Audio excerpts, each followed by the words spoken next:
पकडेल कॅमेऱ्यात घे. बघा हाच तो माणूस परवा पकडला होता. चला या. अच्छा काम हो गया या. हेलो हेलो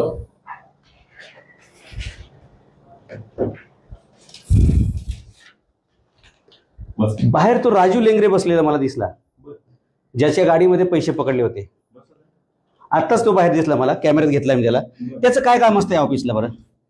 तो कशाशी संबंधित आहे? या कार्यालयाशी त्याचा काय संबंध लागतो? एक आर्किटेक्ट आहेत.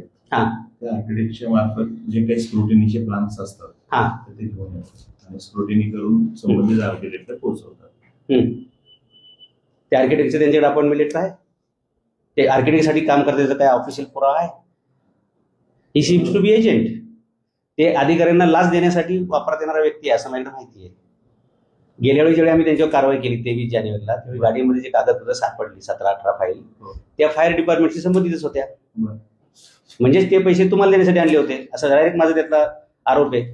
त्या गाडीत जे 2,90,000 रुपये आम्ही पकडले ते तुम्हाला लाच देण्यासाठी आणले होते आणि ते आर्किटेक्टने पैसे पाठवले होते आणि राकेश भंडारीने ते पैसे त्यांच्या गाडीत ठेवले होते. त्या गाडीतून ते या सुझुकी गाडीमध्ये आले, या गाडीत आम्ही पैसे पकडले होते. बरोबर. या माणसाच्या गाडीमध्ये पोलिसांची कॅब सापडली, पोलिसांचं आयडेंटिटी कार्ड सापडलं, त्याच्यानंतर झेंडा सापडला.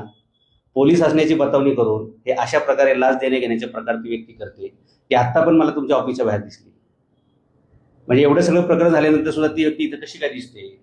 आर्किटेक्चर लोकांना चांगली दुसरी माणसं भेटत नाहीत का हे करण्यासाठी, काम करण्यासाठी, म्हणजे लायझनिंग करण्यासाठी? लाच देण्याचा कार्यक्रम वेगळाच येतो.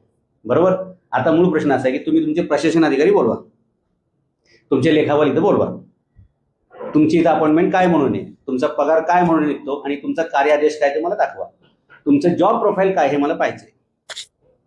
कारण माझ्याकडे एक अशी फाईल आलेली आहे की ज्याच्यामध्ये तुम्ही पहिल्या फाईलवरती 45 लाख रुपये फायरचं बिल सांगितले आणि 30 माणसाची 30 फाईल 30 व्यक्ती 30 बिल्डिंग 5 लाख रुपयामध्ये तुम्ही ते काम करून दिलेले आहे. म्हणजे महानगरपालिकेचा जागेवर 40 लाख रुपयाचा कार्यक्रम तुम्ही केलेला आहे. अशा कितीतरी फाईल तुम्ही इथं घोटाळा केलेला आहे. एक फाईल माझ्याकडे रेकॉर्ड म्हणून आहे की ज्याच्यात पहिलं चलन तुमचं 45 लाख रुपये दाखवतंय आणि दुसरं चलन फक्त 5 लाख रुपये दाखवतंय. म्हणजे एका केसमध्ये जर तुम्ही 40 लाख रुपये पालिकेचं नुकसान करत असताल तर डेफिनेटली त्याच्या बदल्यात तुम्ही समोरून काहीतरी मोठी अमाऊंट घेत असणार आहे. बरोबर. त्या गाडीत जे सापडलेले कागदपत्र होते ते सगळे फायरच्या एनओसीच्या संदर्भातले होते. या शहरातल्या किती ठिकाणी जाऊन तुम्ही प्रत्यक्ष फायर ऑडिट केलेलं आहे? बरं, तुमचं प्रोफाईल फक्त जाऊन प्रोफाईल तिथं बघायचंय, सिस्टम आहे नाही हे सगळं बघायचंय. बरोबर. आणि इथे येऊन रिपोर्टिंग करायचंय. कोणत्याही फाईलवर सही करायचा तुम्हाला अधिकार आहे का कायद्यानं? मला ते जॉब प्रोफाईल दाखवा. तुम्ही चुकीच्या पद्धतीने पदावर बसलेला आहे. या शहरामध्ये अनेकदा आग लागलेले आहेत, अनेक लोक जीव गेलेले आहेत. याला जबाबदार तुम्ही आहे. कारण तुम्ही प्रत्यक्ष जाऊन पाहणी करणं हे तुमचं काम होतं. केलं का तुम्ही ते? या ठिकाणी अपघात घडले ना, त्या फाईलवरती कोणाच्या सह्या असतात, त्याच्यावर तुमची सही गरज आहे का?